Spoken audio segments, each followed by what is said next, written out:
বিনিয়োগকারী বন্ধুগণ, BD stock চ্যানেলে আপনাকে স্বাগতম। প্রতিদিন নিয়ে আজকে আপনাদের সঙ্গে ঢাকা স্টক এক্সচেঞ্জের ইন্ডেক্স এবং কয়েকটি গুরুত্বপূর্ণ স্টক নিয়ে ডিসকাশন করব, যা আপনাদের বিনিয়োগ করার ক্ষেত্রে কিছুটা হেল্প হতে পারে। আলোচনার শুরু দিয়ে আমি রিকোয়েস্ট করব আমার বিডি স্টক চ্যানেলটাকে সাবস্ক্রাইব করার জন্য, আর যারা ইতিপূর্বে সাবস্ক্রাইব করে আছেন আপনাদেরকে অসংখ্য ধন্যবাদ আমার চ্যানেলের সঙ্গে থাকার জন্য। আমি মূলত ইন্ডেক্স এবং বিভিন্ন স্টকের অ্যানালাইজ করে থাকি, এবং এটা হচ্ছে একান্তই আমার ব্যক্তিগত এক্সপিরিয়েন্স এবং আমার রিসার্চ থেকে করা। তাই আমি অনুরোধ করব আমার এই আলোচনা থেকে কেউ সরাসরি বাই বা সেল করার জন্য উদ্বুদ্ধ হবেন না। যদি আপনার সাথে আমার আলোচনা ম্যাচ করে তাহলে আপনি প্ল্যান করতে পারেন, অথবা আপনি কিন্তু আপনার নিজের বুদ্ধিমত্তা দিয়ে যদি কোনো স্টকে যদি ইনভেস্ট করেন তাহলে কিন্তু আপনার বিনিয়োগটা সুরক্ষিত থাকবে।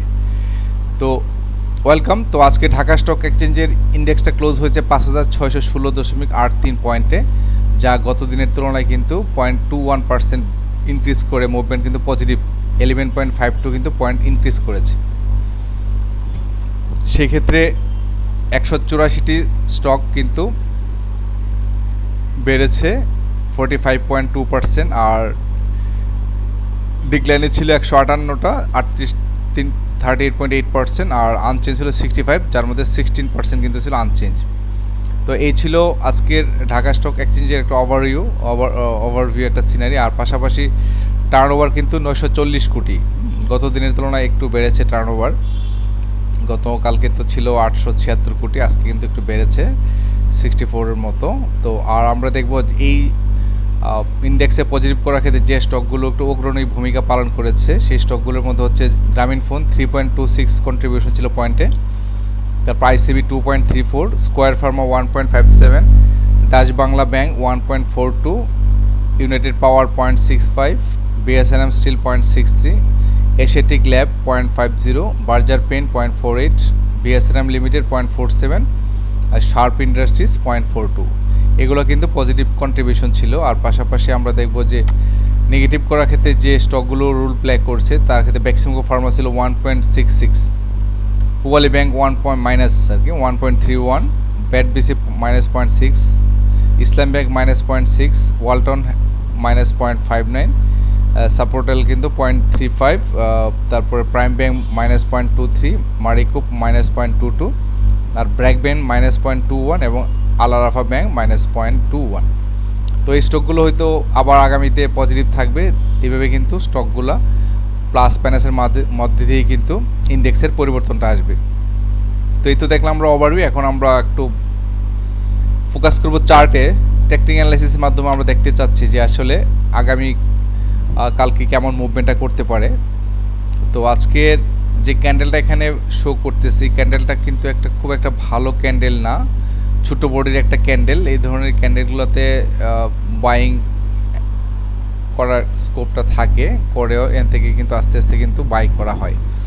তো এখানে একটা ইম্পর্টেন্ট মেসেজ হচ্ছে যে এই ক্যান্ডেলটা যদি আর একটু বড় বডির হতে পারতো তাহলে কিন্তু বেটার পারফর্ম করতে পারতো, কিন্তু মোটামুটি গত দিনের তুলনায় লেনদেন ভালো আসছে, কিন্তু ক্যান্ডেলের যে বডি স্ট্রাকচারটা কিন্তু ওইরকম না, যার ফলে কিন্তু এখানে মনে আবার সেলসের প্রেশারও কিন্তু, তার মানে মনে হচ্ছে যে আগামীকালকে হয়তো মার্কেটটা একটু সেলসের প্রেশার থাকতে পারে।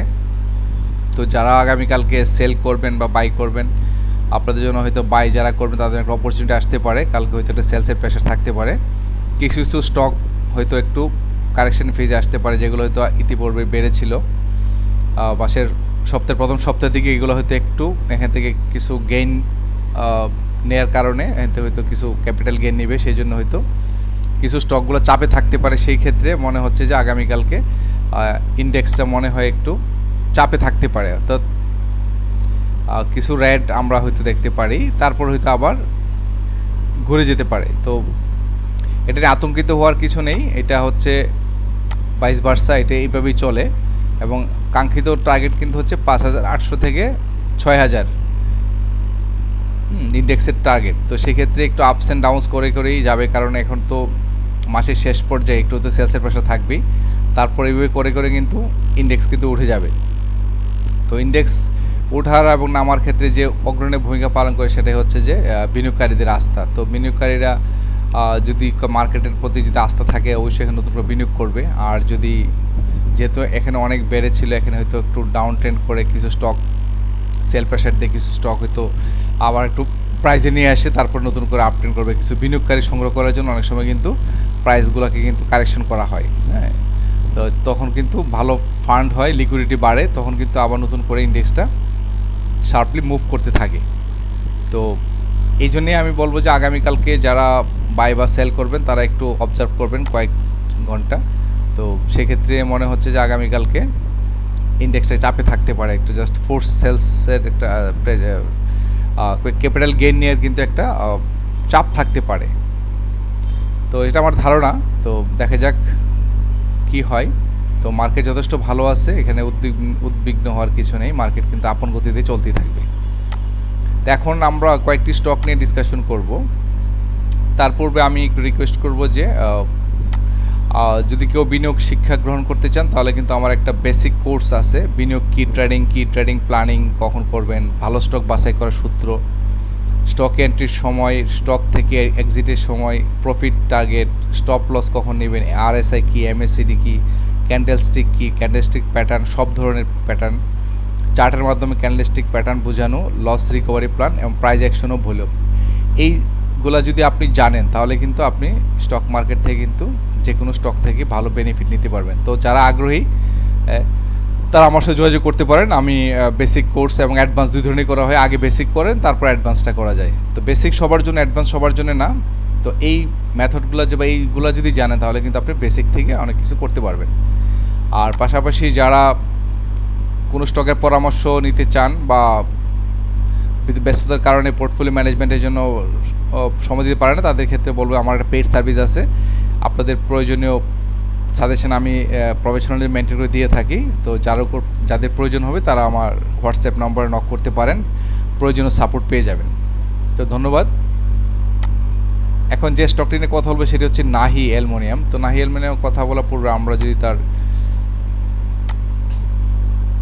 প্রোফাইলটা ঘুরে আসি, তো নাহি অ্যালুমিনিয়াম হচ্ছে বি ক্যাটাগরি ইঞ্জিনিয়ারিং সেক্টর একটি স্টক, যার বর্তমান প্রাইস 36 টাকা 30 পয়সা, এবং এটা কিন্তু কন্টিনিউয়াস কিন্তু গ্রোথ আছে। এখানে 1 মাস, 3 মাস, 6 মাস, 1 বছর কিন্তু তার গ্রোথ মেনটেন করে যাচ্ছে।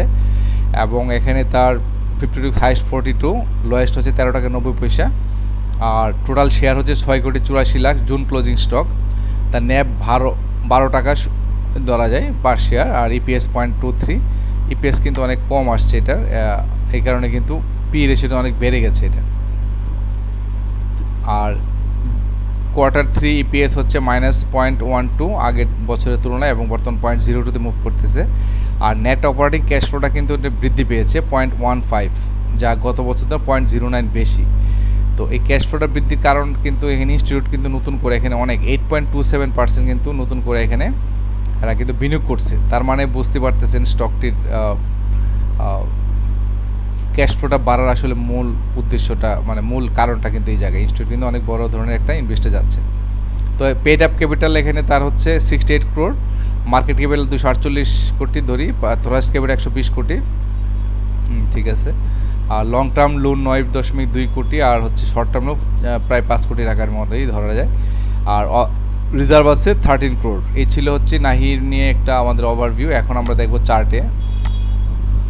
চার্টে আমরা ফোকাস করব সেটা হচ্ছে যে গত বেশ কিছুদিন ধরে কিন্তু স্টকটি কিন্তু একটা কারেকশনের মধ্যে দিয়ে যায়, এবং এখানে কিন্তু তার যে যতটুকু কারেকশন হওয়ার কথা মোটামুটি সে কিন্তু কারেকশন ফেজ ওভারকাম করে ফেলছে। এখন কিন্তু মাউন্স ব্যাক করে উপরের দিকে যাবে, আপ করে সুইং আপসুইং ডাউন সুইং করে কিন্তু স্টকটি উপরের দিকে যাবে।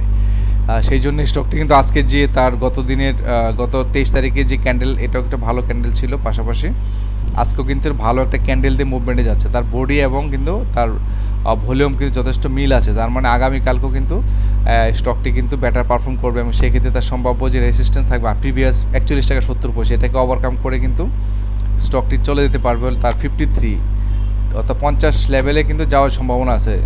হ্যাঁ, এটা নিয়ে আসলে এটাই বলা যে যারা নাহিতে ইনভেস্ট করতে চান, আমার মনে হয় this is the right time. আপনি যদি আগামীকালকে একটু কারেকশন ফেজে আসলে যদি এখান থেকে এই লেভেলে কিনতে পারেন 34 টাকা লেভেলে, তাহলে কিন্তু আপনি এখান থেকে যদি শর্ট টার্মে যদি বিনিয়োগ করেন তাও তো এখানে যাচ্ছে, এখানে কত 41-42 টাকা যাবে। তারপরে আর একটু মিড টার্মের জন্য করলে কিন্তু 50 টাকা লেভেলে যেতে পারে, অর্থাৎ আপনি এখান থেকে কিন্তু ভালো একটা বেনিফিট নিতে পারবেন। তো এই ছিল নাহি অ্যালুমিনিয়াম নিয়ে ডিসকাশন করার। নেক্সট স্টকটি হচ্ছে কেডিএসএ লিমিটেড। তো কেডিএসএ লিমিটেড আলোচনা করবো আমরা, তার প্রোফাইলটা দেখে যাই। কেডিএস অ্যাক্সেসরিজ ইঞ্জিনিয়ারিং সেক্টর এক ক্যাটাগরি একটি স্টক, যার বর্তমান প্রাইস হচ্ছে 54 টাকা এবং কন্টিনিউয়াস কিন্তু তার গ্রোথের মধ্যে দিয়ে যাচ্ছে স্টকটি। এটা একটা বেটার পারফর্ম করতেছে, কন্টিনিউয়াস গ্রোথের মধ্যে দিয়ে যাচ্ছে। আর 52 উইক্স হাইস্ট হচ্ছে 54 টাকা 70 পয়সা, লোয়েস্ট 35 টাকা 90 পয়সা এবং তার টোটাল শেয়ার কিন্তু 7,47,00,000। ন্যাব হচ্ছে 28 টাকা 23 পয়সা, ইপিএস 2.03 আর 2 টাকা 3 পয়সা পার শেয়ার। আর পি রেশিও হচ্ছে 26.60। এটা একটু মোটামুটি লেভেলে আছে। আর এক্ষেত্রে তার আমরা যদি দেখি, তার 2025 সালে ডিভিডেন্ড ডিক্লেয়ার ছিল 10% ক্যাশ এবং নভেম্বর মাসে ডিক্লেয়ার করা ছিল। আর কোয়ার্টার 3 পিএস পজিটিভ আসছে 0.01 গত বছরের তুলনায় এবং এখন কিন্তু 0.52 কোয়ার্টার 3-তে আসছে। আর নেট অপারেটিং ক্যাশ ফ্লোটা কিন্তু একটু কম, -4.26 নেগেটিভ আসছে গত বছরের তুলনায় এবং বর্তমানে -0.96-এ মুভ করতেছে। এখানেও কিন্তু ইনস্টিটিউট ভালো একটা পরিমাণে কিন্তু এখানে ইনভেস্ট করেছে 2.88%। তো এটা একটা প্লাস পয়েন্ট স্টকটিকে উপরে নিয়ে যাওয়ার জন্য। এটা হচ্ছে পেড অ্যাপ ক্যাপিটাল 75 কোটি, মার্কেট ক্যাপিটাল 403 কোটি 60 লাখ, আর হচ্ছে অথরাইজ ক্যাপিটাল 200 কোটি, লং টার্ম লোন আছে 2 কোটি 80 লাখ, মানে 2.8 ক্রোর, আর পাশাপাশি শর্ট টার্মও কিন্তু 2.8, দুইটা কিন্তু সেম। তো 4.5 কোটি 5 কোটি টাকার উপরে কিন্তু তাদের লোন রয়েছে, আর রিজার্ভ আছে 120 কোটি। তো এই ছিল হচ্ছে কেডিএস অ্যাক্সেসরিজ নিয়ে কথা বলা প্রোফাইল। এখন আমরা দেখব চার্টে। তো আমরা প্রথমেই দেখলাম যে এটা কন্টিনিউয়াস গ্রোথের মধ্যে দিয়ে যাচ্ছে। প্রথমে দেখে নিলাম এবং তার কিন্তু বহিঃপ্রকাশ আমরা অলরেডি চার্টেও কিন্তু দেখতে পাচ্ছি।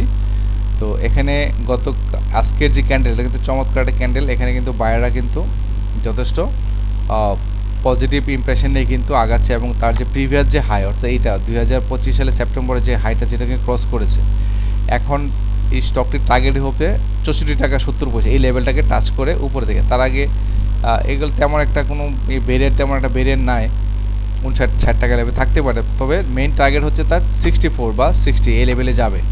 তো যারা কেডিএস নিয়ে হয়তো প্ল্যান আছে ইনভেস্ট করার বা ইনভেস্ট করে আছেন, আপনাদের জ্ঞাতার্থে বলা যে স্টকটি কিন্তু আর অনেক দূর যাবে এবং তার যে কারেকশন ফেজ যেটা ছিল কিন্তু ক্রমান্বয়ে কিন্তু এটা কন্ট্রোল করে কিন্তু ডে বাই ডে কিন্তু এটা ইনক্রিজ করে যাচ্ছে, কন্টিনিউ কিন্তু সে গ্রোথের মধ্যে দিয়ে যাচ্ছে, যার ফলে এই স্টকটির তার গন্তব্য কিন্তু 64 এটা হবেই এবং এটা যাওয়ার পরে হয়তো আবার নতুন করে একটু রিট্রেস হয়ে আবার হয়তো একটা আপ করার সম্ভাবনা থাকবে। তো যারা কেডিএস নিয়ে প্ল্যান করবেন, আমার মনে হয় আগামীকালকে যদি কোনো একটা, এই যে 54 টাকা তো আজকে ক্লোজ করেছে, যদি এর নিচে কোনো ভ্যালুতে 52-53 টাকার মধ্যে যদি পান, তাহলে কিন্তু এখানে একটা প্ল্যান করতে পারেন। তারপরে আপনি এখান থেকে কিন্তু একটু ওয়েট করলে কিন্তু আপনাকে ভালো একটা প্রফিট জেনারেট করতে পারবেন এই স্টকটি থেকে। সে আর গন্তব্য 60+ মতো হইতে পারে। তো এই ছিল হচ্ছে কেডিএস নিয়ে। নেক্সট স্টকটি নিয়ে কথা বলবো, সেটি হচ্ছে রানার অটো। তো রানার অটোর আমরা যদি দেখি, তার এক ক্যাটাগরি একটা ইঞ্জিনিয়ারিং সেক্টরের স্টক, 41 টাকা 70 পয়সা বর্তমান প্রাইস এবং এটা কন্টিনিউয়াস কিন্তু গ্রোথের মধ্যে দিয়ে যাচ্ছে এবং 52 উইক্স হাইস্ট হচ্ছে 46 টাকা, লোয়েস্ট 24 টাকা 70 পয়সা, এখন হচ্ছে 41 টাকা 70 পয়সা। টোটাল শেয়ার হচ্ছে 11 কোটি 35 লাখ, ন্যাব হচ্ছে 66.20 per share, EPS 0.67, P ratio 60। EPS কম আসার কারণে কিন্তু পি রেশিও অনেক বেড়ে গেছে এটা। তো এক্ষেত্রে কোয়ার্টার 3 ইপিএস কিন্তু -0.19 আসছে আগের বছরের তুলনায় এবং বর্তমানে 0.24। আর নেট অপারেটিং ক্যাশ ফ্লোটা কিন্তু হচ্ছে বৃদ্ধি পেয়েছে 2.3, যা আগের বছরের তুলনায় বৃদ্ধি পেয়েছে, বর্তমানে 16.58 নেট অপারেটিং ক্যাশ ফ্লো পার শেয়ারে আছে। তো এখন আমরা দেখব যে মেইন ইম্পর্টেন্ট, এখানে ডিরেক্টররা কিন্তু সেল দিচ্ছেন, পাবলিকও সেল দিচ্ছে, বাট ইনস্টিটিউট কিন্তু এখানে নতুন করে ভালো ইনভেস্ট করতে যাচ্ছে। 10.4% কিন্তু এখানে নতুন করে ইনস্টিটিউট ইনভেস্ট করতেছে, এটা একটা বিশাল ব্যাপার। আর পেড অ্যাপ ক্যাপিটাল 114 কোটি, মার্কেট ক্যাপিটাল 473 কোটি 46 লাখ, আর অথরাইজ ক্যাপিটাল 200 কোটি, লং টার্ম লোন আছে প্রায় 396 কোটি 60 লাখ এবং শর্ট টার্ম লোন আছে 567 কোটি 70 লাখ, ভালো লোন আছে কিন্তু। রিজার্ভ 440 কোটি টাকা রিজার্ভ ভালো আছে। এই হচ্ছে আমরা দেখতে পাচ্ছি যে রানার অটোর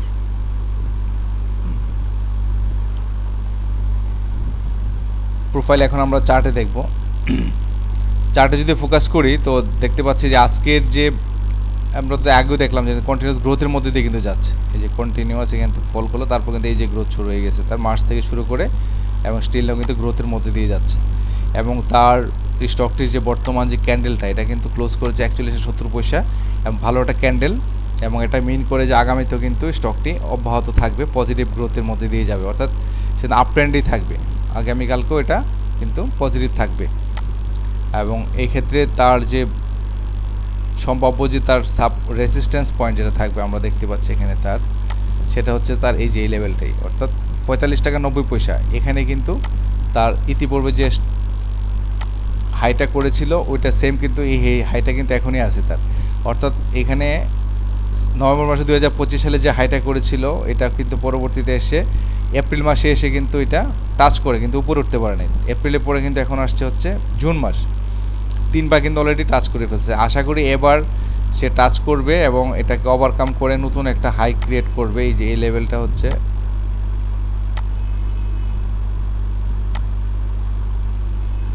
এই যে এই লেভেলটা হচ্ছে তার জন্য বর্তমানের চ্যালেঞ্জ এবং এটাই হচ্ছে 45 টাকা 80 পয়সা। এটাকে ওভারকাম করতে পারলে কিন্তু স্টকটি আবার অনেক দূর যাবে, সেটা আমরা পরবর্তী দেখব। তো তার জন্য হার্ডেল পয়েন্ট একটাই, সেটা হলো 45 টাকা 80 পয়সা।